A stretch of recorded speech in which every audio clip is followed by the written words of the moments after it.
Professor ইউনূসের হাত ধরে বিশ্বমঞ্চে নতুন মর্যাদায় বাংলাদেশ। যুক্তরাষ্ট্রের সঙ্গে বহুমাত্রিক সম্পর্ক আরও জোরদার হবে বলছেন বিশেষজ্ঞরা। গণহত্যার অভিযোগে শেখ হাসিনাকে বিচারের মুখোমুখি করার আহ্বান ফখরুলের। দেশে এখনো বৈষম্য দূর হয়নি বললেন ডক্টর শফিক। প্রয়োজনের 1/3 জলাশয় নিয়ে ধুঁকছে রাজধানী ঢাকা। তামাকজনিত রোগে দেশে প্রতি বছর 1,61,000 মানুষের প্রাণ। এবং মালয়েশিয়ায় শ্রমিক পাঠানোর নামে 1.5 বছরে 24,000 কোটি টাকা পাচার, দোষীদের শাস্তি নিশ্চিত সহ কঠোর নজরদারির তাগিদ।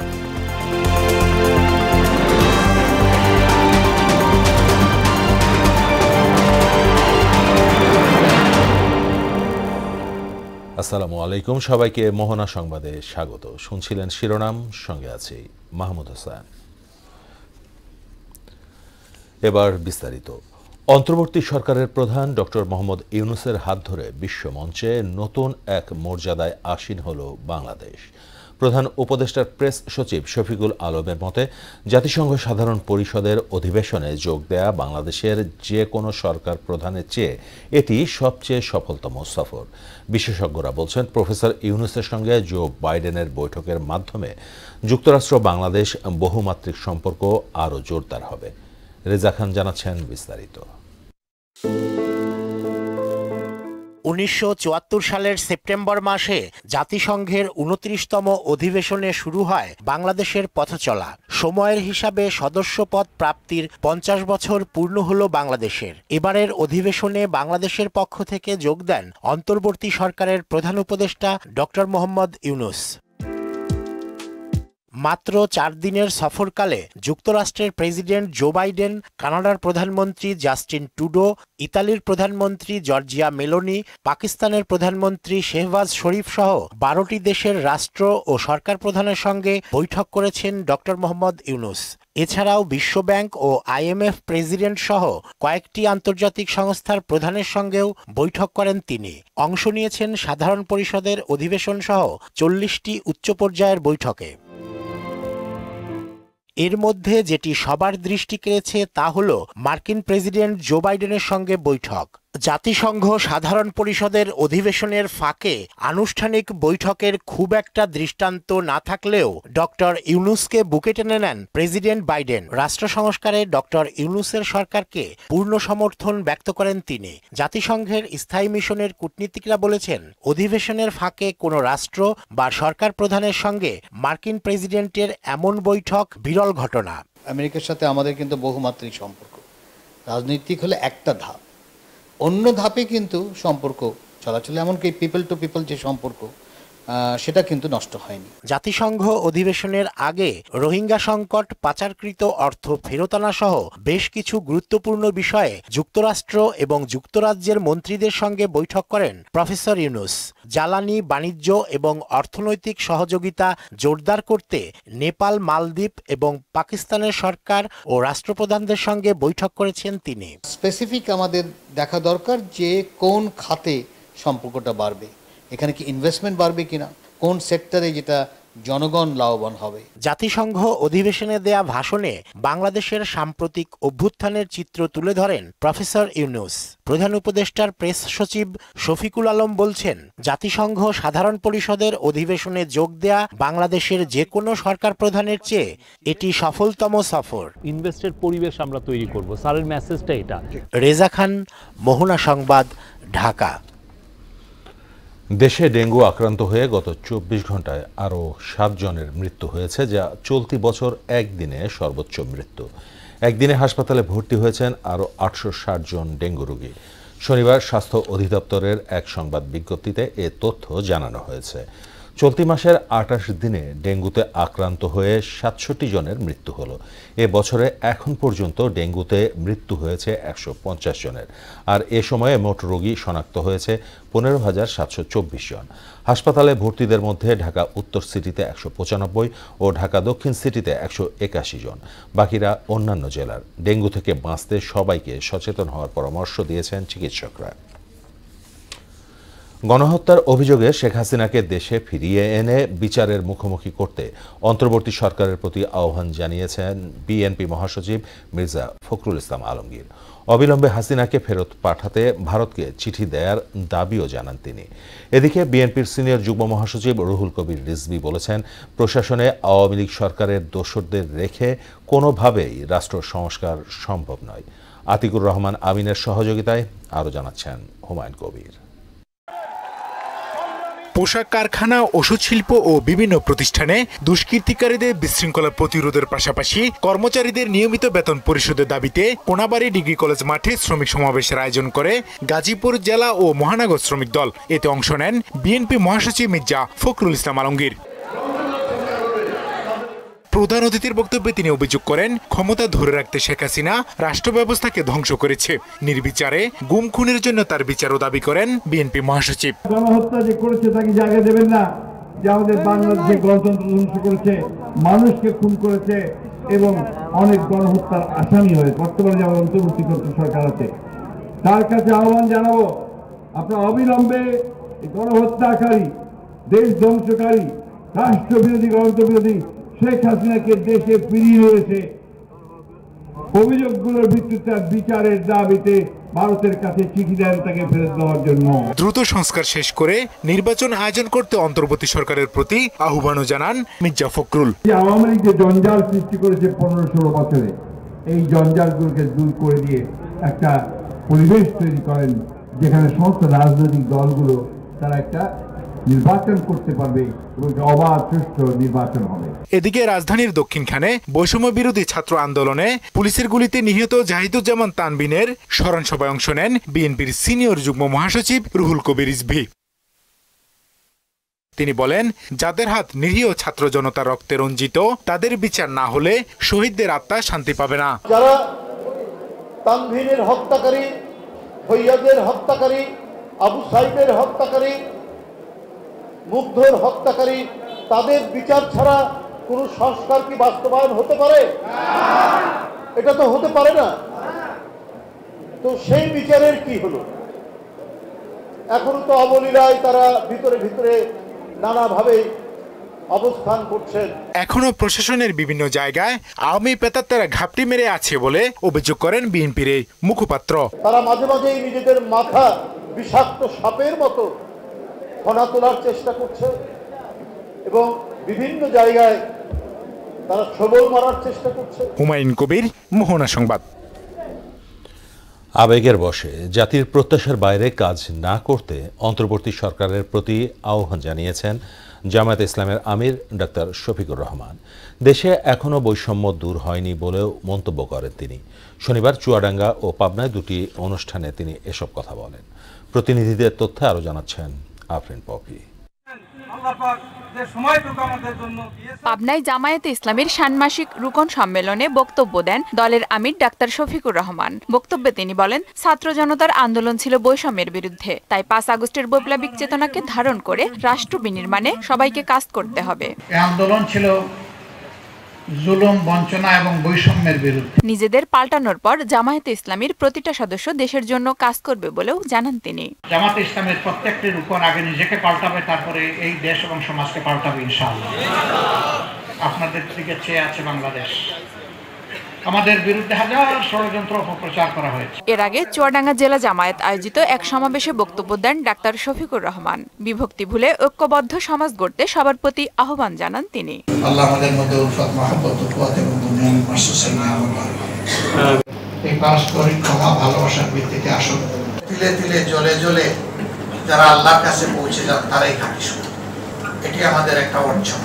কোরআনের আলোকে জীবনযাপন এবং মহানবীর আদর্শ প্রতিপালনে দায়িত্বশীলদের ভূমিকা রাখতে হবে বলেও মন্তব্য করেন জামায়াতে ইসলামের আমির।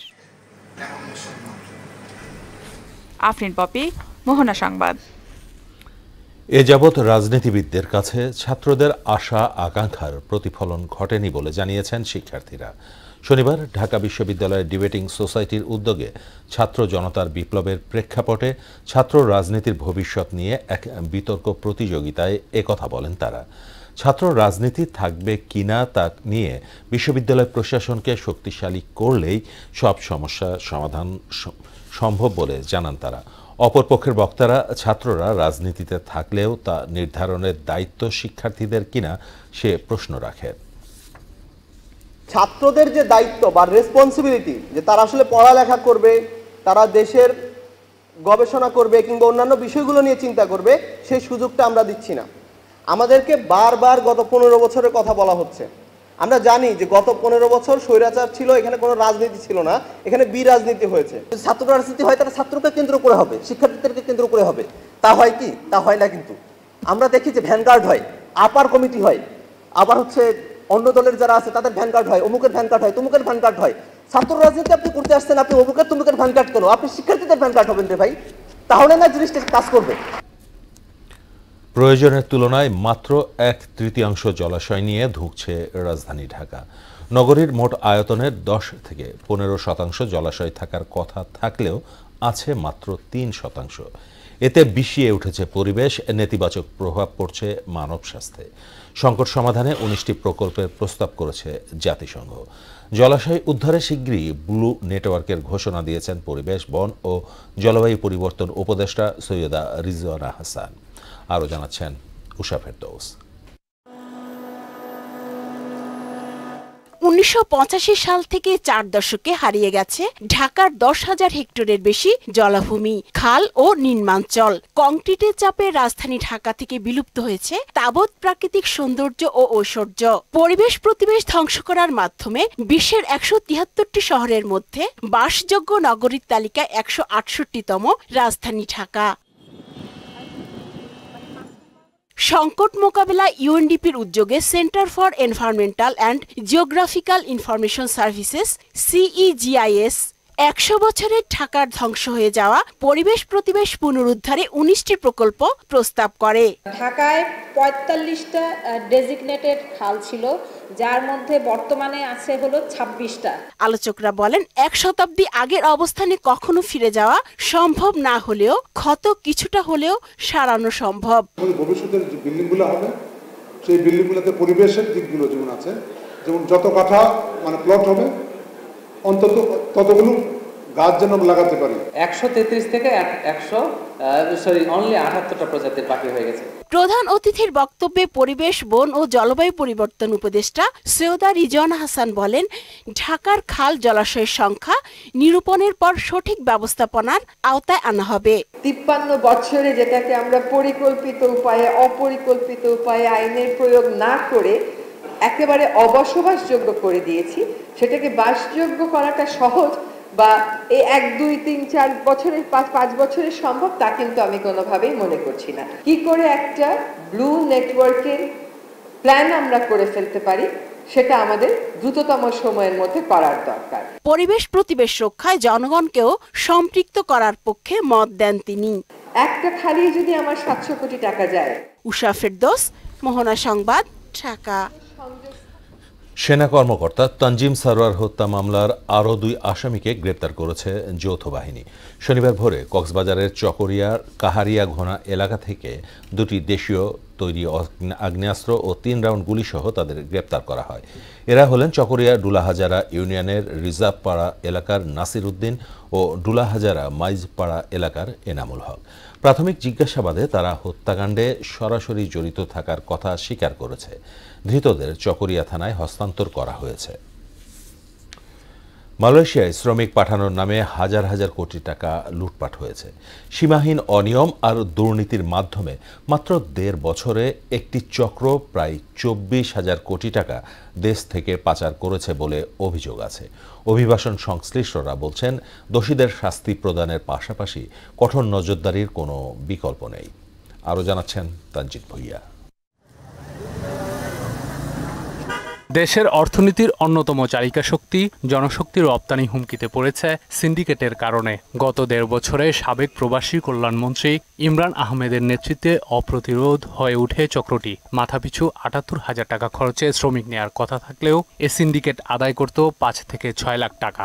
নূর আলী স্বপন সহ 100 জনকে আইনের আওতায় আনা হোক এবং তাদের সহযোগী তৎকালীন সরকারের যে সমস্ত লোকজন তাদেরকে সহযোগিতা করেছে এই অর্থের বিনিময়ে, বিশেষ করে দরবেশ সালমান এফ রহমান সহ শেখ পরিবারের লোকজন, আমরা জানি, আমরা শুনেছি এর ভিতরে শেখ হাসিনার পোলা জয়, শেখ হাসিনার মায়া পুতুল, শেখ হাসিনার বোন রেহানা, এরাও এই জড়িত। চক্রটির দাপটে কোণঠাসা মালয়েশিয়া ও মধ্যপ্রাচ্যে শ্রমিক রিক্রুট করা বেশিরভাগ এজেন্সি। বিশেষ করে মালয়েশিয়ার শ্রমবাজার পুরোটাই ছিল সাবেক প্রবাসী কল্যাণ মন্ত্রীর সিন্ডিকেটের কবজায়। বিভিন্ন মাধ্যমে শুনেছি যে তারা প্রত্যেকে কেউ 8 কোটি 10 কোটি টাকা করে বিনিয়োগ করে প্রথমেই এই সিন্ডিকেটের সদস্য হয়েছেন।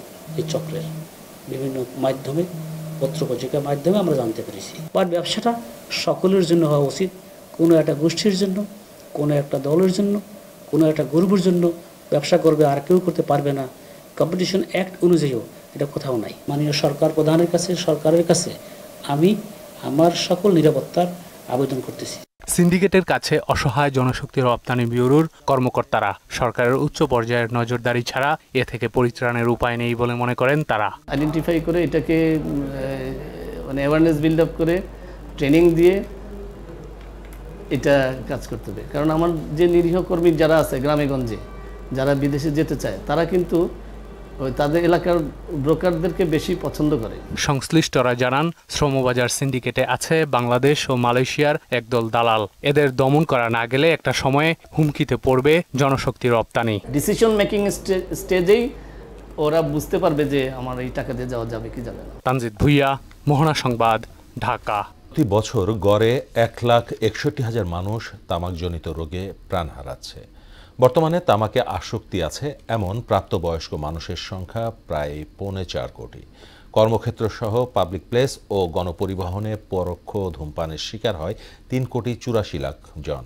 এমন তথ্য জানিয়ে জনস্বাস্থ্য রক্ষায় বিদ্যমান তামাক নিয়ন্ত্রণ আইন দ্রুত সংশোধনের তাগিদ দিয়েছেন বিশেষজ্ঞরা।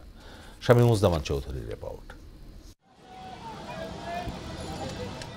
দেশে প্রায় 15 লাখ মানুষ তামাকজনিত রোগে আক্রান্ত। এসব রোগ বছরে কেড়ে নিচ্ছে 1,61,000 মানুষের প্রাণ। আর্থিক ক্ষতির বিষয়টি তো আছেই। সার্বিক বিবেচনায় তামাক নিয়ে উদ্বিগ্ন বিভিন্ন সংগঠন। ন্যাশনাল হার্ট ফাউন্ডেশন হাসপাতালের রোগতত্ত্ব গবেষণা বিভাগের অধ্যাপক ডাক্তার সোহেল রেজা চৌধুরী জানান, তামাকজাত দ্রব্যের বহুল ব্যবহার হৃদরোগ, ক্যান্সার, বক্ষব্যাধি মৃত্যুর অন্যতম প্রধান কারণ। দেশে তরুণ চিকিৎসকদের নিয়ে তামাক নিয়ন্ত্রণে কাজ চলছে। নতুন যে আইনটা হতে যাচ্ছে ওখানেও পরিষ্কারভাবে ধূমপান হাসপাতালে যেন না করে, তামাকের ব্যবহার হাসপাতাল না হয় সেটা পরিষ্কারভাবে বলা আছে। প্রত্যেকটা পেশেন্ট যারা ভর্তি হয় তাদেরকে আসলে তামাক ব্যবহার করে কিনা এটা সিস্টারে জিজ্ঞাসা করতে হয়, নার্স সিস্টার। এবং তারপরে যদি উনি স্মোকার হন তাকে অ্যাটলিস্ট 2 মিনিট বা 3 মিনিট তাকে ওই সিস্টারই কিছু বক্তব্য, কিছু অ্যাডভাইস দিতেন যে ওনার জন্য স্মোকিংটা ছেড়ে দেন। বিশেষজ্ঞরা জানান, তামাকের এসব ক্ষতি থেকে জনস্বাস্থ্যকে রক্ষার জন্য দ্রুত বিদ্যমান তামাক নিয়ন্ত্রণ আইন শক্তিশালী করতে হবে। তা না হলে তামাকজনিত অকাল মৃত্যু প্রতিরোধ করা সম্ভব হবে না। অসংক্রামক রোগে মৃত্যু হয় বাংলাদেশের প্রতি বছর প্রায় 1,61,000 মানুষের। এটা 30-এর কত গুণ? অনেক বেশি, 5-6 গুণ বেশি। তারপরে কিন্তু আমরা এতটা বেশি ভীত না, আমরা এটাকে বেশি গুরুত্ব দিতে চাই না। রাষ্ট্রের জন্য তারা, অর্থনীতির জন্য তারা, সমাজের জন্য তারা ডিগ্রি করে বন্ধ করে দিতে হয়। যার বাসায় একজন এরকম রোগী আছে, তিনি জানেন যে একজন রোগ হয়ে গেলে তার চিকিৎসা, তার ইনভেস্টিগেশন কত এক্সপেন্সিভ। দেশে তামাক নিয়ন্ত্রণ আইনের 7-এর 1 ধারা অনুযায়ী পাবলিক প্লেসে বা নিয়ন্ত্রণকারী ব্যক্তি ধূমপানের জন্য নির্দিষ্ট জায়গা করে দিতে পারবেন। বিদ্যমান আইনে 7-এর 1 ধারা বাতিলের প্রস্তাব দেওয়া হয়েছে। শামীমুজ্জামান চৌধুরী, মোহনা সংবাদ, ঢাকা। কুমিল্লা আঞ্চলিক পাসপোর্ট অফিসে দিন দিন বেড়েই চলেছে সেবা গ্রহীতাদের ভোগান্তি। এতে চরম ক্ষুব্ধ জেলার 17টি উপজেলা থেকে সেবা নিতে আসা সাধারণ মানুষ। আর কর্তৃপক্ষ বলছে, বৃহদায়তনের এই জেলার বিপুল সংখ্যক প্রার্থীকে সেবা দেওয়ার মতো অবকাঠামো ও জনবল তাদের নেই। কুমিল্লা থেকে তাহিদ হোসেন মিঠুর প্রতিবেদন, জানাচ্ছেন আফরিন পপি। কুমিল্লা আঞ্চলিক পাসপোর্ট অফিসে সেবাগ্রহীতাদের ভোগান্তি দিন দিন বেড়েই চলেছে। এতে পাসপোর্ট সংক্রান্ত জরুরি সেবা না পেয়ে চরম ক্ষুব্ধ সেবা নিতে আসা মানুষেরা। প্রয়োজনীয় সেবার জন্য ঘন্টার পর ঘন্টা দীর্ঘ লাইনে দাঁড়িয়ে থাকতে হয় বলেও জানান তারা। শুধুমাত্র একজন লোকে সিল দিতেছে, একজন ওই জনে আবার সিগনেচার করতেছে, আবার ঘুরে নিয়ে মানুষ হবে এখানে কমপক্ষে 5 থেকে 7,000, একজন মানুষ শুধু এখানে কাজ করতেছে। 20 তারিখে আসেন এই কথা বলে সিল মেরে আমারে বাইর করে দিছে। এখন আমি আবার যাই চেক দিছি কম্পিউটারে, দেখতেছি যে অনলাইনে আছে। সকাল 7টা আইসা এরপরে সিরিয়ালে দাঁড়ালাম, দাঁড়িয়ে কাউকে দাঁড়িয়েছি, মানে এই যে কি অবস্থা গেছে এখানে, মরণ ছাড়া কিছু নেই অবস্থা গেছে, বুঝছেন। কাঙ্ক্ষিত সেবা পেতে চরম ভোগান্তিতে পড়তে হচ্ছে অসুস্থ রোগী, নারী ও শিশুদেরকেও। এখানে যদি আরো 2টা কাউন্টার অ্যাড হতো তাহলে এই সমস্যাটা সৃষ্টি হতো না। সকাল 6টা বাজে আসছি, বুঝছেন, ওরা আমাদেরকে 3বার সিরিয়াল ধরে 3বারে পেছনে নেওয়াইছে। ভোরেই রওনা দিছি, কিন্তু এসে দেখি অনেক ভিড়। আমরা সাধারণ পাবলিক যদি এরকম হরানি হই তো আমরা কই যাবো? জনবল সংকটে প্রতিদিন বিপুল সংখ্যক সেবা প্রার্থীকে সেবা নিতে বেগ পেতে হচ্ছে বলে জানালেন এই নবনিযুক্ত উপপরিচালক। আমাদের যে জনবল, সেই জনবল অনুযায়ী আমরা যে সেবাটা দিতে পারি তার প্রায় 2-3 গুণ জনবল প্রতিদিন আমরা আবেদনকারী হিসেবে আমরা পাচ্ছি। তো এই বর্ধিত জনবলকে সেবা দেওয়ার জন্য আসলে আমাদের কিছু ব্যবস্থা নেওয়া দরকার। সেবাগ্রহীতাদের ভোগান্তি নিরসনে ঊর্ধ্বতন কর্তৃপক্ষ কার্যকর পদক্ষেপ নেবে এমন প্রত্যাশা সেবা প্রার্থীদের। আফরিন পপি, মোহনা সংবাদ। সন্ত্রাস, চাঁদাবাজ, মাদক দখলদারির বিরুদ্ধে মিছিল করেছে গুলশান 19 নম্বর ওয়ার্ড বিএনপি। শনিবার মিছিলটি বনানী কাঁচা বাজার থেকে শুরু হয়ে গুলশান 2 নম্বরে এসে শেষ হয়। এ সময় গত 17 বছরের আওয়ামী লীগের গুম, খুন, হত্যার নিন্দা জানিয়ে এসব অপকর্মের দৃষ্টান্তমূলক শাস্তির দাবি করেন বক্তারা। এ সময় উপস্থিত ছিলেন 19 নম্বর ওয়ার্ড বিএনপির সাধারণ সম্পাদক আব্দুল্লাহ আল মামুন, বনানী থানা বিএনপির যুগ্ম আহ্বায়ক ওসমান গনি খোকন সহ অনেকে। এলাকায় কেউ কোনো চাঁদাবাজি করলে এবং মাদক দ্রব্য নিয়ে কোনো বেচা কিনা তাদেরকে প্রতিহত করা হবে। মূল স্রোত কখনো কোনো চাঁদাবাজি, সন্ত্রাসী, মাদক কারবারি এবং কৃষক গ্যাংদেরকে প্রশ্রয় দেয় না। মুসলিম সোশ্যাল অ্যাক্টিভিস্ট নেটওয়ার্কের আয়োজনে বাংলাদেশে ইসলাম বিদ্বেষ কারণ ও স্বরূপ সন্ধান নিয়ে দিনব্যাপী সেমিনার হয়েছে। শনিবার রাজধানীর কাকরাইলে আইডিইবি ভবনে আয়োজিত অনুষ্ঠানে বক্তারা বাংলাদেশের সমাজে ইসলাম বিদ্বেষের বিভিন্ন দিক নিয়ে আলোচনা করেন। মুসলিম সংখ্যাগরিষ্ঠ দেশ হওয়া সত্ত্বেও বাংলাদেশের সমাজ ও রাষ্ট্রে ইসলাম বিদ্বেষ বিদ্যমান মন্তব্য করে তারা বলেন, ইসলামী বেশভূষার মানুষ বিভিন্ন প্রায় 25 বছরের আম্পায়ারিং ক্যারিয়ারের ইতি টানার ঘোষণা দিলেন পাকিস্তানের অভিজ্ঞ আম্পায়ার আলিমদার। বিশ্বের সবচেয়ে সম্মানিত আম্পায়ারদের একজন এবং ICC umpire of the year David shepherd ট্রফির 3বারের বিজয়ী এ পাকিস্তানি। এর আগে গত বছরের মার্চে আইসিসির শীর্ষ আম্পায়ারদের জন্য গড়া এলিট প্যানেল থেকে নিজেকে সরিয়ে নেন তিনি। দেশটির হয়ে 2024-25 মৌসুমের ঘরোয়া লিগ শেষেই আম্পায়ারিংয়ের ইতি টানতে যাচ্ছেন তিনি। এক বিবৃতিতে নিজেই এমনটা জানান আলিমদার। 1998-99 মৌসুমের কায়েদে আজম ট্রফি দিয়ে প্রথম শ্রেণীর ক্রিকেটে আম্পায়ার হিসেবে তার অভিষেক হয়। এই ছিল মোহনা সংবাদে। মোহনার সবশেষ খবর জানতে ভিজিট করুন www.mohana.tv। সংবাদ দেখতে পারেন ফেসবুক ও ইউটিউবে। এতক্ষণ সঙ্গে থাকার জন্য ধন্যবাদ সবাই।